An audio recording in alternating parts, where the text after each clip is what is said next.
right, good afternoon, everyone. All right, so I want to welcome each and everyone here on the Zoom platform and a warm welcome to our Public Relations Forum, the second of an exhilarating series, which I must say promises to be the best one yet. Once again, it's truly a pleasure to have each and every one of you here with us today. Just before we go into the excitement that I know you're eagerly anticipating, I'm going to invite Merlinia White and Kalia Johnson to bless us with devotion. We're going to be singing some lively choruses, but before we begin, let us bow our heads for prayer. Loving eternal God, thank you so much for the opportunity to come onto this forum, onto this platform, to learn more about public relations and by extension, the media industry and the media landscape. So as we are about to do our devotion, we ask that you will bless us. We ask that you will open up our minds so that we can, our hearts and our minds may be receptive to the information that will be shared. Thank you for hearing and understanding. Thank you for hearing and answering. And bless this forum. In your name we do pray. Amen. All right. So our first chorus will be My Young Companion Fairly Well. And we're going to sing that after 2. Give me 1 second. After 2. 1, 2. My young companion fairly well. I will not go with you to hell. I'm on my way to Canada's land. I will not go with you. It soon be done when troubles and trials, when I get home on the other side. I'm gonna shake my hands with the elders. I'm gonna tell all the people good morning. I'm gonna sit down beside my Jesus. I'm gonna sit down and rest a little while. It soon be done. When troubles and trials, when I get home on the other side, I'm gonna shake my hands with the elders. I'm gonna tell all the people good morning. I'm gonna sit down beside my Jesus. I'm gonna sit down and rest a little while. Won't it be a time when we get over yonder? Won't it be a time when we get over yonder? Won't it be a time when we get over yonder? Oh, won't it be a time? I'm gonna sing and shout, I'm gonna dance about when we get over yonder. Sing and shout, dance about when we get over yonder. Sing and shout, dance about when we get over yonder. Oh, won't it be a time? Daniel saw the stone rolling down to Babylon. Daniel saw the stone rolling down to Babylon. Daniel saw the stone rolling down to Babylon. Daniel saw the stone. It was a lily white stone rolling down to Babylon. Lily white stone rolling down to Babylon. It was a lily white stone rolling down to Babylon. Daniel saw the stone. It soon be done. When troubles and trials, when I get home on the other side, I'm gonna shake my hands with the elders. I'm gonna tell all the people good morning. I'm gonna sit down outside my Jesus. I'm gonna sit down and rest a little while. Amen. Amen. Amen. Amen. Amen. Amen. And I hope that your blood is flowing and you're ready for the discussion that we will be having as we continue.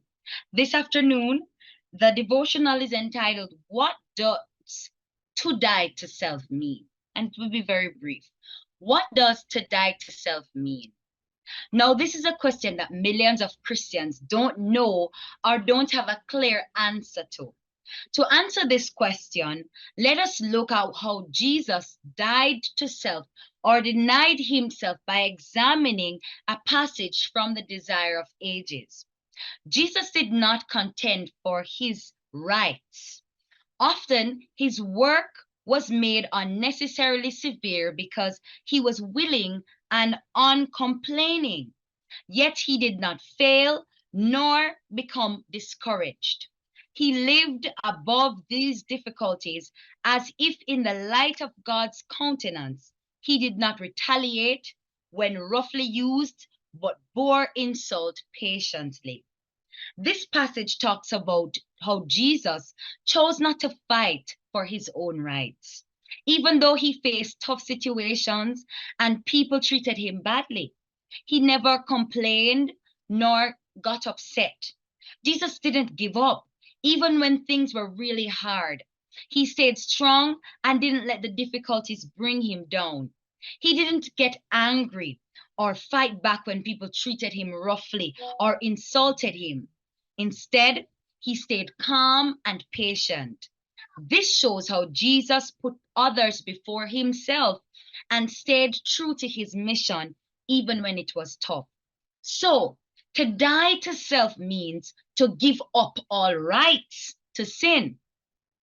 Let's break the passage down for clearer understanding. One, Jesus did not contend for his rights. This means Jesus did not fight for what he deserved or insisted on getting special treatment, even though he could have. Two, his work was made unnecessarily severe. This means that Jesus had to do what Jesus had to do was much harder or was made harder than they needed to be. Three, he was willing and uncomplaining. Jesus was ready to die, to do rather what needed to be done, and he didn't complain about it even when it was tough. Four, he did not fail nor become discouraged. Even when things were difficult, Jesus didn't lose hope. Five, he lived above those difficulties. Jesus didn't let the hard times get him down. He stayed strong and didn't let them affect him too much. Six, he did not retaliate when roughly used. Jesus never fought back when people treated him badly. And seven, but bore insult patiently. Even when people insulted him or said mean things about him, Jesus was calm and he was unbothered. Jesus gives us, or rather gave up the right to get angry. He surrendered the right to get impatient and irritated. He forgoes the right to seek revenge, and so on. May all of us reflect the character of Jesus. It may be difficult, but let us remember John chapter 3, verse 30. He must increase and I must decrease. So if we desire to be made whole and to be like Jesus, we have to decrease of self daily. Thank you for listening, and have a productive afternoon. Thank you, Kalia, for that beautiful devotion. And I hope my viewers here on the platform are blessed. Now, the segment that you all have been waiting on, conquering the world of PR.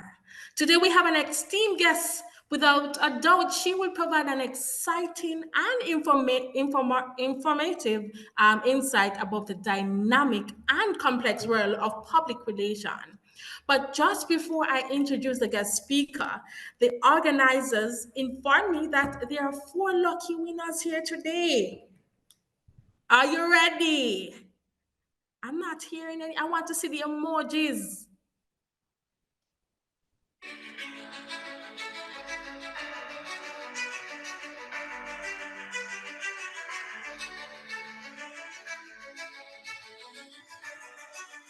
Disclaimer, members of the events planning class as well as lecturers cannot participate in any giveaways. Additionally, for other giveaways, hands must be raised and you will be called on in order that before you respond. Okay? Now, the winners who were here on time had their cameras on. Are you ready? Let me check the names. Kalia Johnson, Ramona Nicole, Rajon Miller, and Danielia McCallin. So please put your numbers in the chat, and you're the lucky winners of $100 worth of credit, not $100,000. All right. Now, going forward, I'm advising you to pay attention to the presenter because you might be another winner of a great prize. Now, as it relates to the presenter this afternoon, this person is a creative professional with experience in public relations, marketing and communications, production and execution. She has years of experience as an account executive at the local boutique PR agency, Garrick Communications, where she is currently the strategic communications manager. She has worked with corporate brands such as Branson Center of Entrepreneurship, Coca-Cola, Wesinco, CAF Blue, and JMMB. This has afforded her diverse experience in communication strategy development, ideation, event planning and management, digital media, production, content creation, and management. Ladies and gentlemen, please help me welcome Miss Alysia Francis. Come on, emojis. Wow. What an introduction. Thank you, Letitia. Nice to meet you all. Just checking everyone is hearing me fine. Yes, we can Yes, hear ma'am. you. Great. Okay. Next thing I want to make sure is that everyone can see my screen. So I'm going to share it. Tell me if you guys can see. Let me know. Anybody give me a thumbs up, somebody? Yes, we're seeing. Screen. Okay, all right. I'm not sure how to do. Let me see if this will work. Okay, yes. All right, perfect. Okay, well, thank you so much for that introduction, and thank you all for being here today and for having me. This is very exciting. So, as I mentioned, my name is Alysia Francis. I am the Strategic Communications Manager at Garrick Communications here in Jamaica, and I'm super excited to be here today to talk to you all about the exciting, dynamic world of PR, particularly here in Jamaica. So, you see here on my first slide where I have this picture of this lovely lady here wearing many hats. Hold that in your minds until a little bit later. We'll come back to that. All right, so next slide. So how did I get here? Now, I started my journey in PR about 8 years ago, almost 8. I think this August makes 8, if I'm not mistaken. So after returning to Jamaica from a 2-year gap year period, after high school, I took 2 gap years and I was blessed to have that opportunity to live and work abroad. But after that period, I was ready to come home. And I said, okay, I need to come home now and get serious and get my life started, which included getting a job and going to school. So the first thing on my agenda was finding a job, truthfully, because at the time I was determined to have a certain level of independence. And to be independent, you needed some money, and I felt like I needed a car. So I said, okay, I need to get my life together and get a job. So obviously that was not at all in my pitch during my interview, but if I'm being real, at 19, that's where my head was at. I need to get my life started, need to get a car, need to be independent. So all that being said, I've always had an interest in the world of communications, writing, storytelling, visual communications. My father is a photographer. My mother is also in the area of communications as well. I started my high school's first ever student-led blog, and I worked on the yearbook committee. And so things like that really helped to hone my interest in this field. So when I came back, I had an idea of kind of the direction that I wanted to go in, but I was very, very green. So luckily, Naomi Garrick, my boss, took a chance on me and hired me as her intern. And I started out as her intern at the same time as I started at UE. And I was doing my degree in integrated marketing communications. Learning, so working while I was doing my university degree was definitely an experience. It took a lot of discipline and dedication and time to manage and juggle both my responsibilities for both, but I was determined, so I pushed forward. So from August 2016, I worked while I studied. And over the years, I've gotten to work with, as Letitia mentioned, some of those clients, you know, Usain Bolt's Tracks and Records, Cygnus, Ray & Nephew, NCB Foundation, Grace Foods, Link, Jamaica Producers Group. So several brands across the lifestyle, finance, corporate spaces. And those early years really were invaluable. They gave me a solid foundation in terms of core principles of PR, you know, everything from media relations to event management. And as the years went by, I moved up the ranks, and now I am the strategic communications manager at Garrett Communications. So Garrett Communications is a boutique PR firm based here in Kingston, specializing in local and international business and lifestyle brands, both established and emerging, just so you're aware. So PR 101. Now I know you're all well on your way to becoming budding, you know, well-rounded PR professionals, but I said, let's just do a quick little refresher on some of the basics. So I'm taking this statement here that you see on screen from one of our guiding statements at Garrett Communications.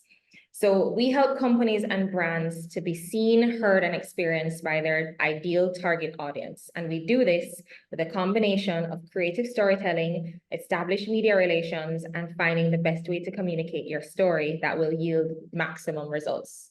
So essentially at the core, PR is all about building and maintaining relationships and shaping narratives. That's why you see I have these two boxes here, and I chose those words very carefully. So let me just break it down for you. So building speaks to starting from scratch, networking, the need for sharp communication skills in order to build these relationships with these media reps, with your clients, and with their audiences. Maintaining these relationships is another part of the equation. It speaks for itself. You know, PR is all about your network. Which media rep are you going to call when you have a story? Does your client trust you? Have you put in the work to consistently understand their growing needs and maintain that relationship? And lastly, shaping the narrative. So shaping speaks to creativity, understanding your clients and how best to tell their story across different outlets and platforms, be it traditional or digital. And all of this is extremely important in an ever-changing PR landscape, which takes me to my next slide, if it would let me go. Okay, right. The evolving PR landscape. So PR today looks a lot different than it did years and years and years ago, even a decade ago. And some of the key characteristics of this evolution of today's landscape are an integrated approach rather. So like I said, my degree was in integrated marketing communications, which highlighted the importance of all comms disciplines working together, advertising, marketing, PR, social, et cetera, Now today, digital is really the way of the future, and the future is literally happening right now. So gone are the days when everything exists in a silo. Jamaican companies still have a little way to go in figuring out how to really seamlessly integrate all of their comms functions, but it's critical because at the end of the day, we all have to be communicating with one cohesive voice guided by the same message. So an integrated approach is extremely important to have a holistic strategy for everybody involved. Then we have digital PR strategies. So it's important to align both PR and digital to create valuable and engaging content to connect with audiences across multiple platforms and media outlets. Like I said before, digital is right now, guys. I mean, we're having this meeting here on Zoom. We're all connecting digitally. You know, it starts with it as simple as that. So we'll be left behind if we really don't consider our clients' digital footprint as part of their PR strategy. So I'm talking about their LinkedIn presence. I'm talking about updated professional headshots. I'm talking about their social media profiles, all down to what your social media handle is. You know, engaging video content about relevant topics. Content really is king. And all of that is a part of PR. And what you'll see throughout my presentation and just understand in general is that PR affects everything and everything affects PR. And it really is as simple, but also complicated as that. And then another part of the evolving PR landscape is strong media relations. And I'll come back to it time and time again. As I said, it really is the foundation of PR efforts, maintaining a strong network amidst this ever-changing landscape. Everybody with me still? Cool. Yes. All right. Okay, so right now we move on to, I wanted to touch a little bit on global PR trends. So taking it the view a little bit wider than Jamaica now, what are some of the things that are trending in the industry for 2024 and beyond? So the rise of social impact PR with the growth of CSR and ESG agendas. Now, I know most people are probably generally familiar with CSR, but does everybody know what ESG is? You can type in the chat if you know. But yes, CSR and ESG agendas for companies large and small, we're seeing the growth of those, and we're seeing an increase in PR activities that are focused on social responsibility. So your give back campaigns, your scholarship programs, your direct outreach to people. Companies are trying to balance their financial objectives with the ESG objectives, and PR is used to help spread that message. Did anybody drop in what ESG is? Before I lose you, let me just say, so ESG is environmental, social, and governance. So it's another arm of CSR, being corporate social responsibility, CSR. You also have ESG, environmental, social, governance agendas. All right, so then trend number 2 is the rise of data-driven PR. So harnessing the true potential of data collected to measure results and use these to augment and refine PR strategies. So data can come in many forms, whether you're using a monitoring platform to monitor your clients' mentions across different media outlets, or you're being guided by internal company data that the clients might share. PR strategies can be and are and should be guided at least somewhat by this data. It can be very useful. And then the third trend, which I'm sure everybody knows, I don't know if anybody here has kind of dove into exploring AI in terms of even something as simple as ChatGPT. Is anybody on here using ChatGPT in their daily lives? Give me some hands, say something in the chat.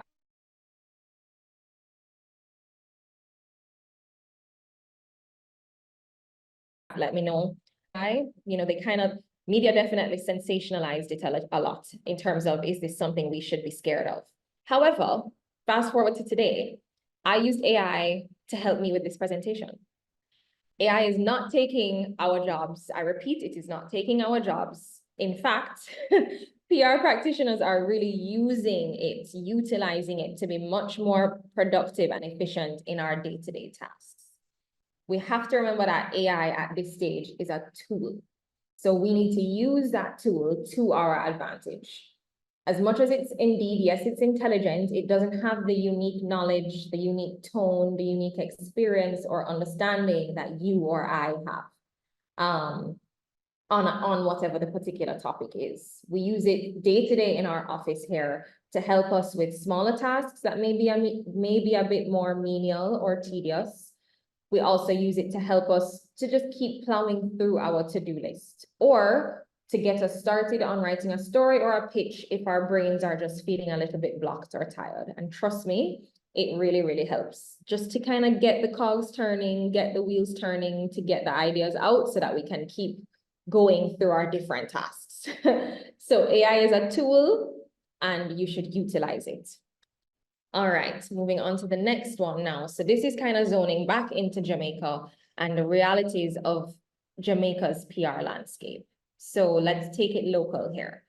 While there are several standard PR truths that hold true wherever you go, in every market, and every market and every industry is still unique. So Jamaica's PR landscape is definitely very special. I tried my best to sum it up with 4 characteristics. So first one being size. When you compare it to the US, for example, there are 1 billion media houses in America, both traditional and digital across the 50 states. And even if you zone into one state, for example, Florida, there are tons of local news networks, there are statewide news networks, there are countrywide news networks. There's radio stations galore, digital outlets, TV stations, print publications, things like podcasts and YouTube are booming over there, and other digital outlets. Jamaica's landscape is much smaller. So, we have our main newspapers. There are several radio stations, but only a few that sometimes our clients may feel, quote unquote, matter. There are only a handful of TV stations and digital outlets. Digital outlets are budding, but they're not on an international level here. So our landscape, while it is diverse, it's still quite small. So the size of the landscape is much smaller, which means we have to get creative in our strategies and get creative with our pitches to stand out amongst the noise. So that's one. Number 2 is veterans. So media reps, your editors, your reporters, your hosts, your producers, some of them have, they've been in the industry, in the business, some of them longer than some of us on this call have even been alive. Building relationships with them can be very daunting, but it is critical, as oftentimes they are the gatekeepers who determine whether we get an interview or a feature or a placement for our client or not. An interesting perspective, though, is the tides will eventually change. So keeping a pulse on new and upcoming writers, reporters, producers, etc., will also be crucial in making sure you and your clients are top of mind when that time does come.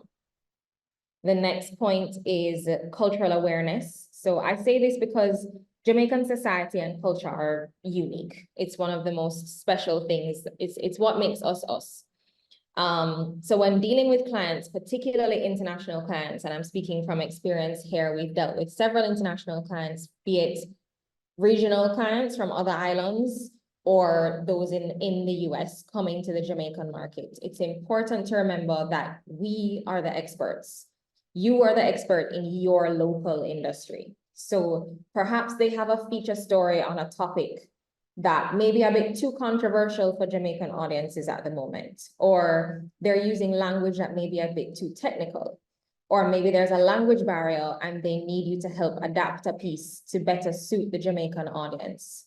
Having a general awareness of your culture, what's happening right now, what's trending, those are things that are extremely important, and they're a big part of being able to guide your clients. So that's cultural awareness. And last is relationships. So at this point, I sound like a broken record because, relationships, but it really is extremely important. And that's one of our 15 points of culture here at Garrett Communications, is the importance of relationships in PR. And this perspective on it, though, that I'm sharing here now is a little bit different. We have to remember that when dealing with clients and media reps, we're dealing with people. So we'll have to navigate people on their off days, will have to navigate their bad attitudes, will have to navigate their stinginess, will have to navigate their stubbornness, you know, their poor communication, or sometimes lack of communication altogether. Sometimes them being unreasonable. We are dealing with humans. So it's important to be able to remember that even with the very best media relationship, you are dealing with a human being who may have their off days. I'll give an example is literally last week in our office, media reps can be very particular about how they like to be communicated with. Sometimes I'm not trying to deter you. As I said, I'm just sharing the realities of the industry. But sometimes, you know, you can send a pitch to a reporter, and it could be a case where you send them the pitch and it's crickets, it's silence. You're following up with them in email, you can't get a hold of them. We don't know if this story is getting placed at all. We have to move on. 2 weeks later, you open up the newspaper and there is the story. There's no communication, there's no back and forth. We're sending it out into the ether and we're going with God. But other times we will have great relationships or conversations with media where we will have that back and forth. We'll be able to work with them to build the story or to build the feature or to build the interview. But again, as I said, it really just comes down to, are they having a bad day? It could be as simple as that. And we also have to learn to and understand that we can't take things personally in moments like that. Not that it may not necessarily be a reflection of us or our ability. It may just be that we are working with a person who may be having an off day or who just generally may have a bit of a difficult personality. But at the end of the day, they are the one who is going to be telling us yes or no. So we have to be respectful. We have to always deal with them with grace. And, you know, we just go with God and hope for the best sometimes. All right, next now, we are back to my lady in her hats. So remember earlier, I would have mentioned that as PR practitioners, we must align with all other comms functions, and that in today's evolving landscape, nothing exists in a silo. So we're back to the hats.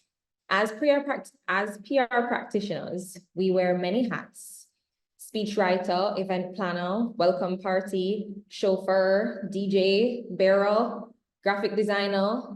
Now, although everyone has their role and function and their specific space and scope of work, a general rule of thumb is that we must be, as PR practitioners, we must be solutions oriented. And remember I said earlier, PR affects everything and everything affects PR. So sometimes in order to find that solution, we may have to step a little bit out of our scope in order to ensure things run smoothly.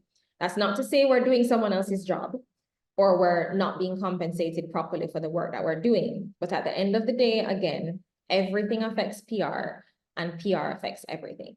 So for example, we're covering an event for our client. As the PR practitioners, we go to the event and our job is only to invite the media to attend, go to it, and coordinate photo ops. But we realize that the guest speaker is running late and the client is scrambling. Now, this is not, we didn't organize the event. Our role was really just to show up and coordinate media. However, especially us at Garrett Communications, we realize that everything affects PR. So we are gonna go that extra mile to ensure that everything runs smoothly. So before the event, we've gotten in touch with the client, we've gotten the running order, we've gotten the contact of the guest speaker, we've gotten the contact of the guest speaker's driver. And so we know that if this person is running late, we are in contact with them and we have their ETA, we are helping to reorder the schedule so that, you know, everything is able to get back on track and run smoothly and there's no gap or reason or cause for concern. You know, we can recommend service providers to our clients. We can offer add-on services in addition to our PR function and make recommendations for the marketing and social media teams to execute. So that's why I say we wear, oops, sorry about all of this. We wear many hats, but we do so with poise, with grace, and with confidence. Those are all those are all traits that PR practitioners need. So this, ladies and gentlemen, is why I have this picture of our girl, Janelle Monáe, at the Met Gala, wearing many hats with such beauty and such elegance. Which brings me to my last slide, essential skills for PR success. So I'll go down the line. I tried my best to sum them up. There are lots of things. And the thing is, you will learn as you go. A lot comes with experience. I learned a lot of this over my 8 years, having started at school and being able to have that kind of side-by-side comparison of the curriculum and the academic side, as well as the experience to back it up, was invaluable. So if you're able to intern while you're studying, I would highly, highly recommend. Anywho, okay, so through these skills, so communication, written and verbal. You must have strong communication, verbal and written communication skills. These are going to carry you through every single thing that you do as a PR practitioner. Your client interactions, your supplier bookings, your media pitching, proposal writing, all of the things. Phone etiquette, professionalism, and clear communication are extremely important.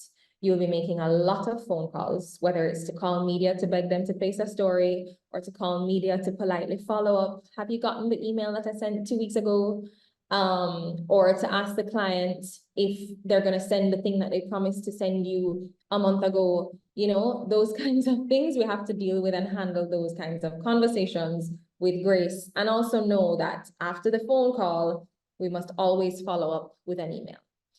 That is also going to be a piece of advice that I give you, because having a paper trail is extremely important, because you and I could have had a phone conversation, but maybe you forgot about it and there's no proof of it anywhere. So we need to always back up a phone call with an email.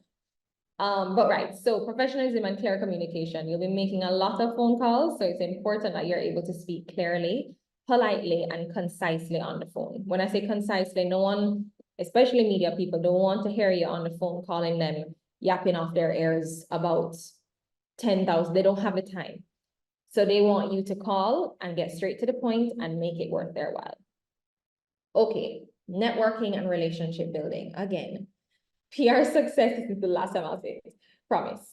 PR success revolves around your relationships with your media network and your clients.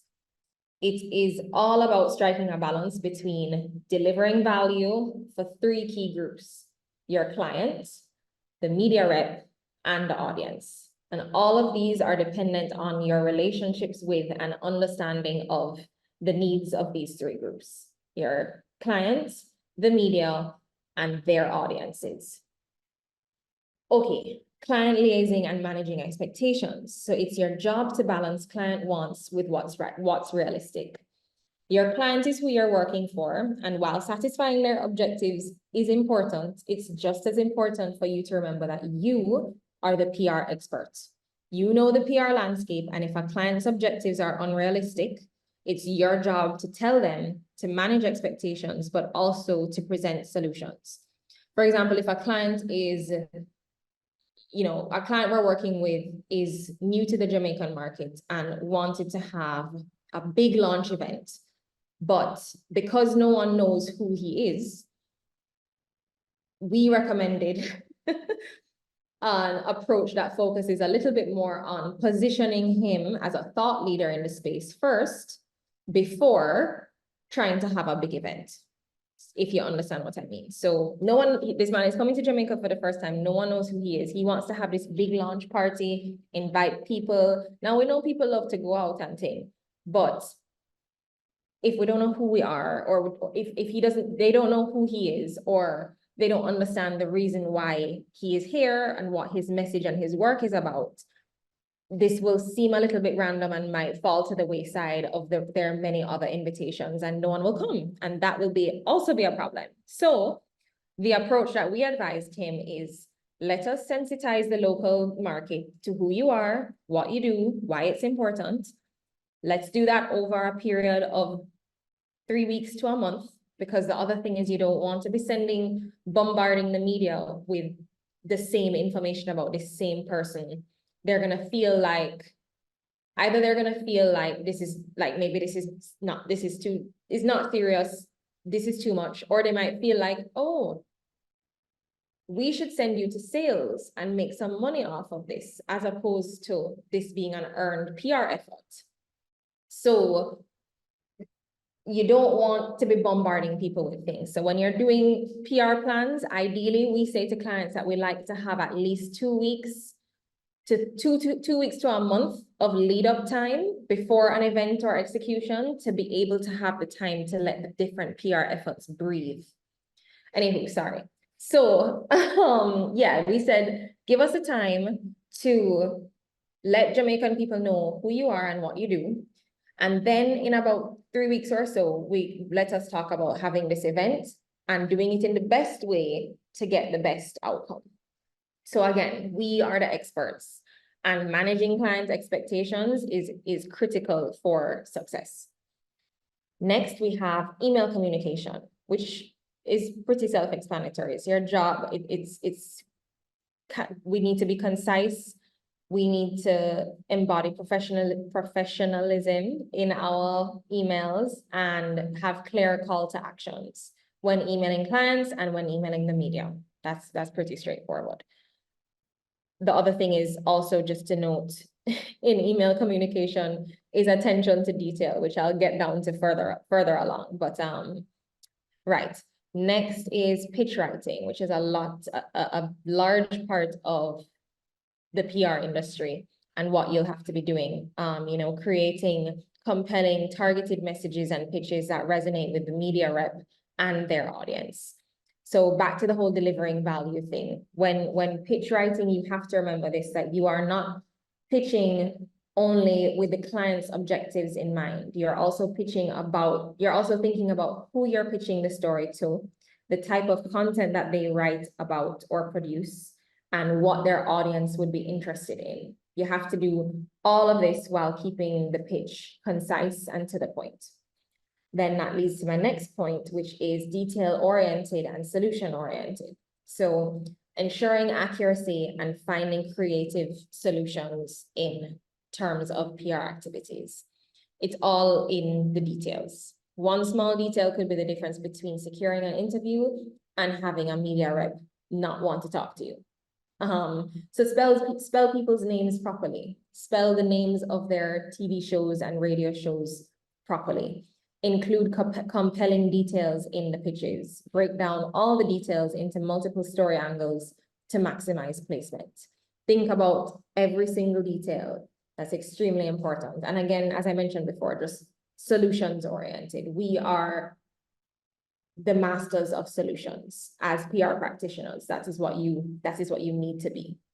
And lastly, strategy and creativity. Thinking outside of the box to develop impactful strategies, sustainable strategies, and have fun with it. I mean, PR is most successful when you're creative in your storytelling. And with that, I close. Thank you all so much for listening and taking the time to be here. I hope you learned something from my presentation, and I hope you enjoyed it and I didn't bore you. And yeah, I'm wishing you all the best for your endeavors into the PR world. Let me know if you have any questions.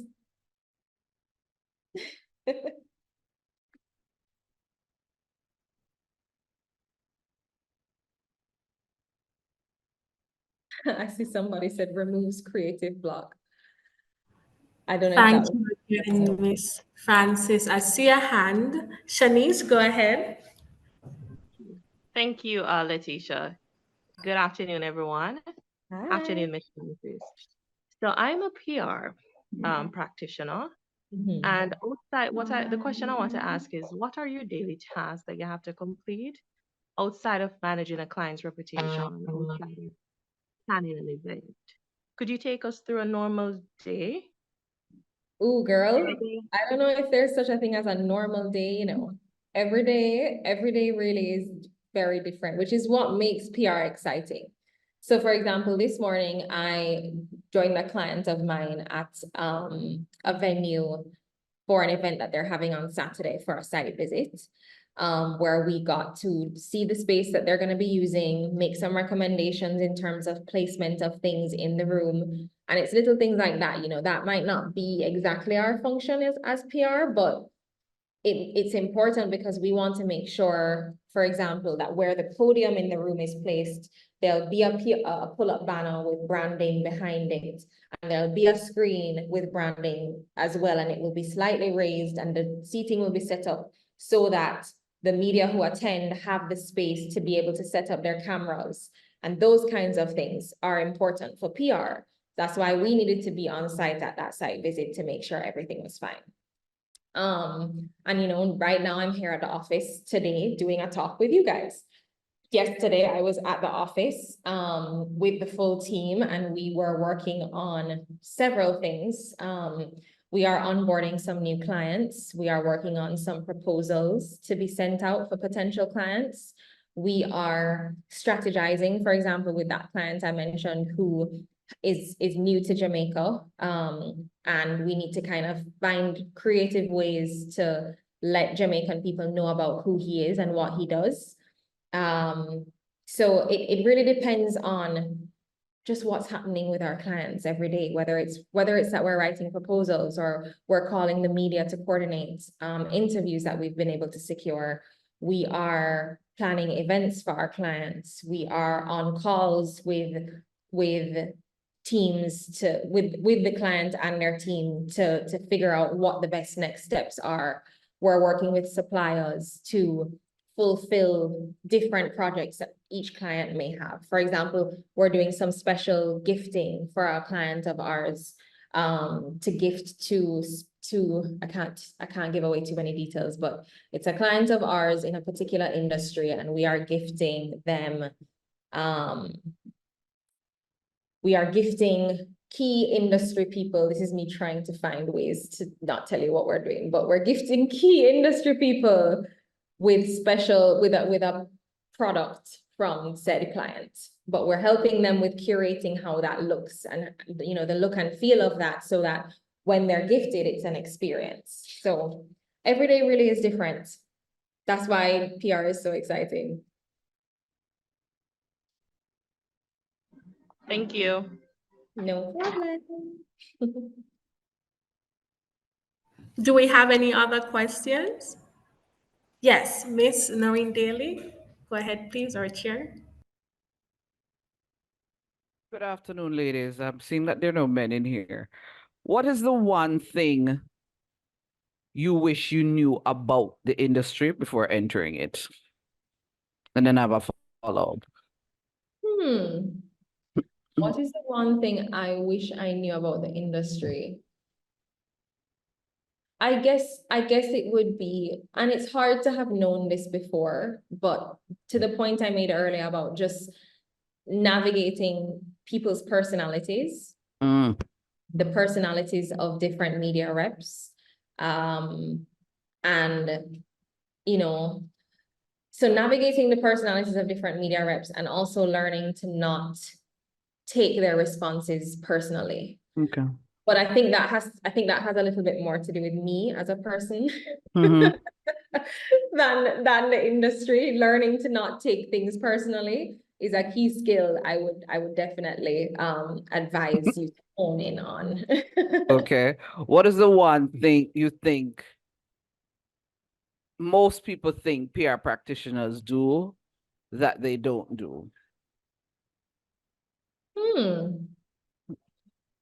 That's a good question. What do I think most people think we do that we don't do?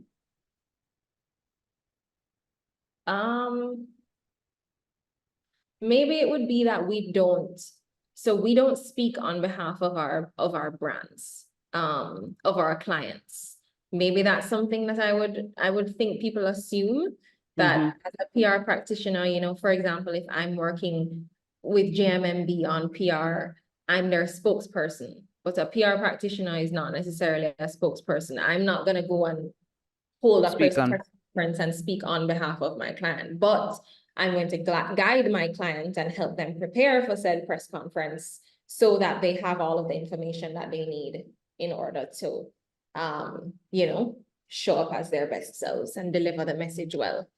Okay. Final question. All right, final question. What is the one thing you want to remind these up and coming PR practitioners that you must do? Oh, one thing.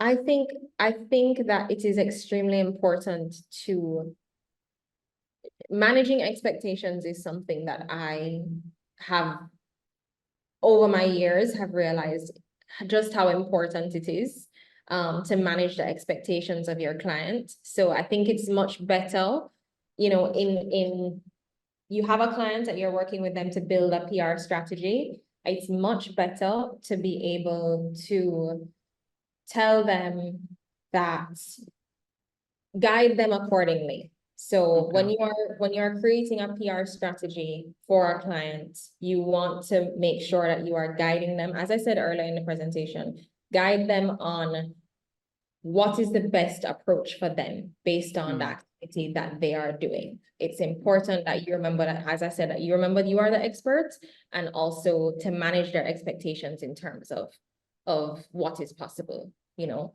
I don't want to say under promise and over deliver, but I think that would probably be the closest thing I would say, is that I don't want you to set anyone up with too lofty expectations. It's better to lay out a plan that is realistic. So really, always being realistic is extremely important as well. And I think I mentioned that before too, in terms of that example I gave about, you know, a client may come with some hopes and dreams and aspirations that might have to be dialed back down a little bit, and that's okay. Okay. Thank you so much. Thank you. And our final question comes from Ms. Osborne. You can go ahead and unmute your microphone. Hello, Miss Osborne. Hi, Miss Francis. My apologies, first of all, for my camera not being on.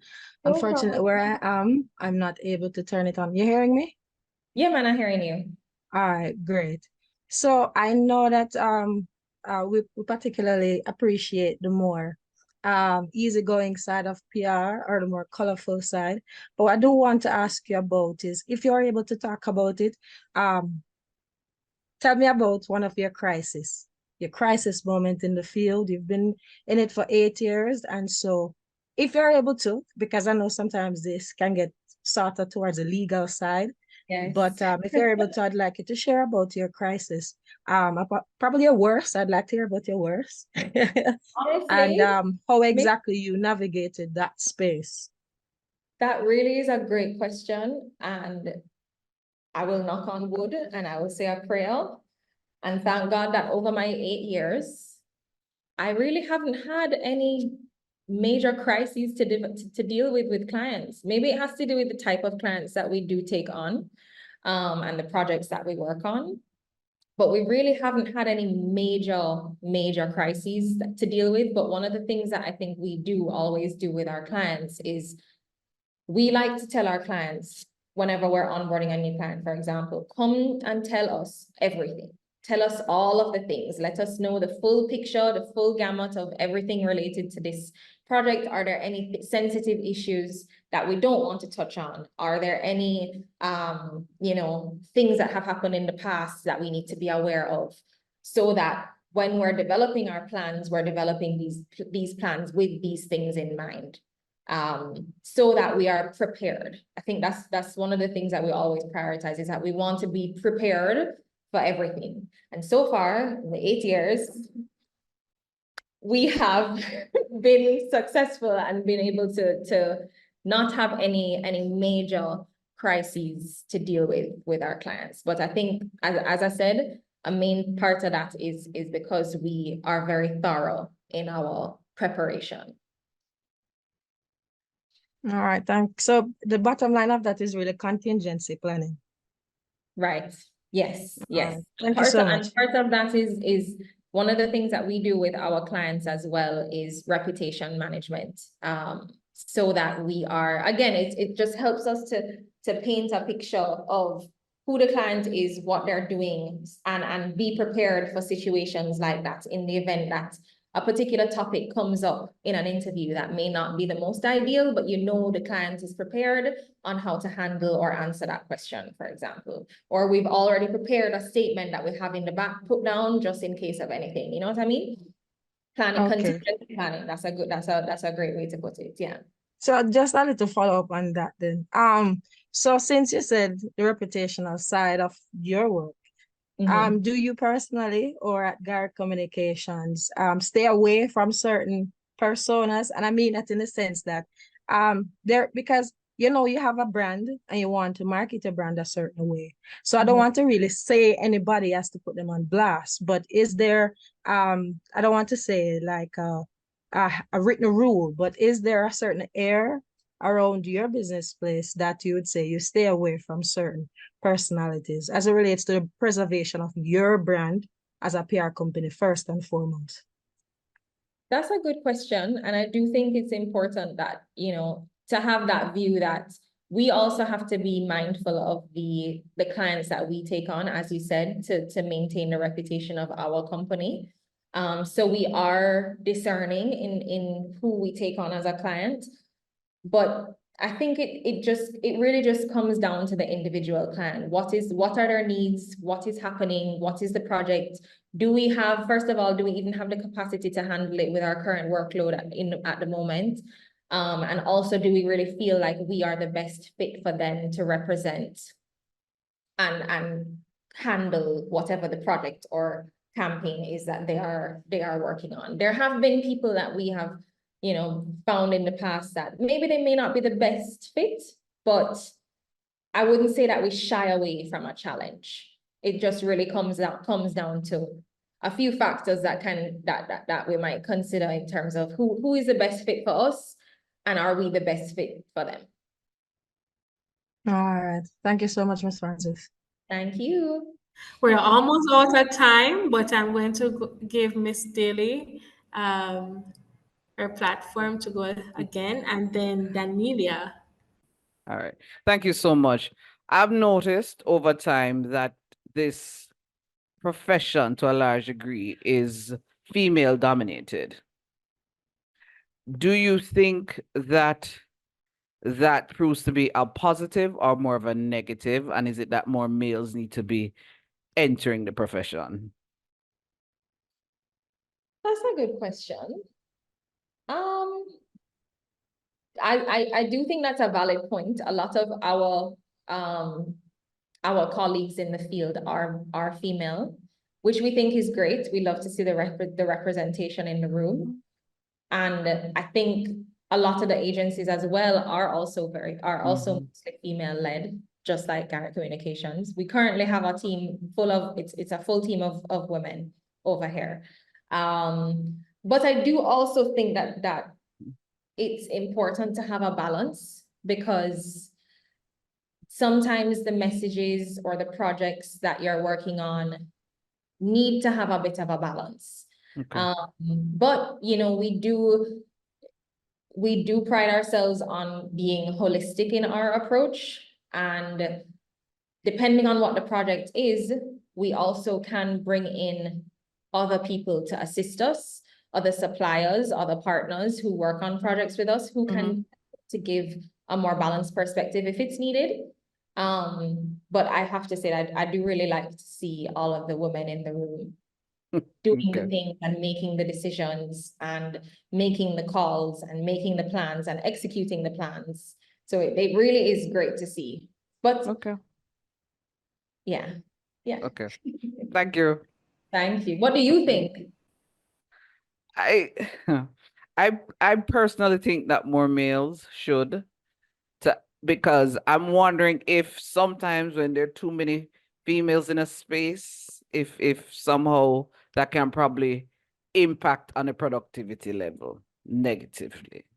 That's depending on the project. That's the thing. I think all the questions do need to be mindful of, you know, everything really varies depending on what the project is. Okay. So I think that's at the core of it all. But I do take your point. As I say, I feel like balance is important. Balance is definitely important. But it's really nice for us, for example, for us as a team to walk into a room of males, for example, maybe maybe some of our financial or more business clients, maybe in, you know, walking into a room of men who are the decision makers, but us as the PR experts, we are the ones that they are consulting to get the job done. And I think that's a great position to be in. So Okay. Okay. Fair enough. Fair enough. Thank you.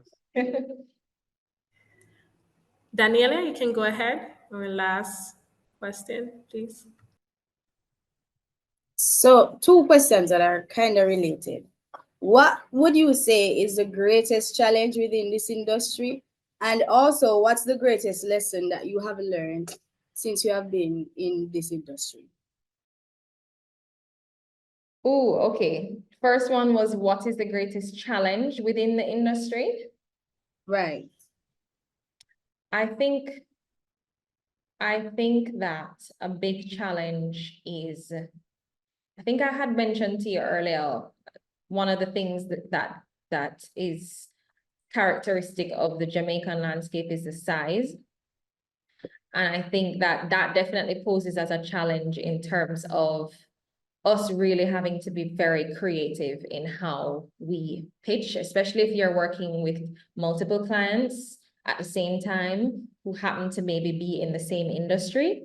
That definitely poses a very hard challenge to navigate for us as a PR agency when we really only have a handful of reporters or media houses to approach for a similar topic or message, if you get what I mean. So I think the size of the industry definitely does pose a challenge.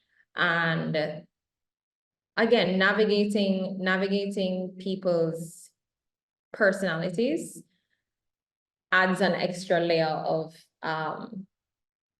work when it comes to crafting and executing PR plans.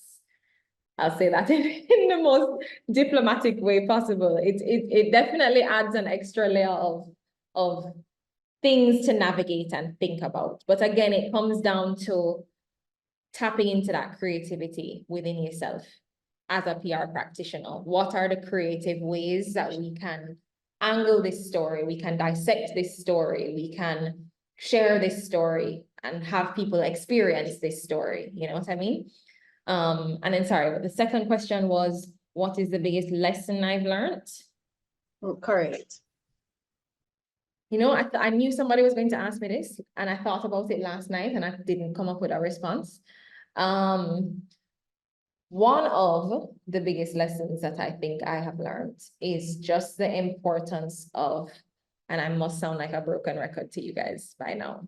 Does anyone want to guess what I'm gonna say based on my presentation? Somebody give me a guess before I say it. What do you think, based on my presentation, is my greatest learning over my 8 years? The importance of ... relationships, guys. That's definitely one of my biggest lessons that I have learned is, and when I say relationships, I don't only mean relationships with the media. I mean relationships with others in the industry. I mean relationships with our clients. I mean relationships with our suppliers, all of the people who come together to make these things, to make the job happen. I have been able to, over the last 8 years, build some really, really strong relationships with people in all of those different spheres that help to make life easier now, as I'm later on in my years in PR, as I've progressed in my career, so that I know that when we have a certain client, if it is that they need video services, I know exactly who I'm going to call. If it is that they need a story to be placed with a particular angle, I know which journalist I'm going to call to pitch it to. If it is that they want to be, we think that we want them to go on a particular show, I have the relationship with the producer to call them. I know that if my client wants to get, as we were talking about doing some gifting, corporate gifting, I have a whole list of suppliers that we can call, whether it's to do the graphic design for the gifting or to print on the boxes or to find the products that we're gonna, from Jamaican artisans that we're gonna put in this box. It's the full ecosystem, pulling everybody together to make the job happen and to make it an experience for whoever is involved, I think is a beautiful thing and has been one of my greatest lessons. Okay, thank you very much. Thank you. Thank you very much. We have come to the end of the question and answer session. Now, if you feel like you're ready to conquer the world of PR, I want you to send some emojis, please. Send some emojis. Miss Francis, on behalf of the Department of Communication Studies and the Events Planning Team, I extend our sincerest gratitude for sharing your insights on shaping the landscape in the world of PR. Your expertise and your passion has enlightened us all, leaving an impactful mark on our understanding of effective communication strategies in the world of PR. Your presence has truly enriched our event, and we're immensely grateful for your contribution. Thank you for your time, wisdom, and inspiration. We look forward to applying the knowledge gained to our future undertaking. Thank you once again. Thank you. That was so lovely. It was a great pleasure for me to be here with you guys and share my experiences and my learnings in hopes of, passing them on to you so you all can now come out well-rounded PR professionals. Thank you again. Now, viewers, I have one more prize for you. Are you ready? I hope that you are paying attention. I want you to list 3 global PR trends currently and beyond. 3 global PR trends currently and beyond. So you can unmute your microphone and tell me the answer quickly. We have a great prize for you. Come on, guys. Let me go again. List 3 global PR trends currently and beyond. Miss Francis, it seems as if they weren't listening. Hold on. Boy, guys. You have an answer? No hands up. Do I need to go back to that slide?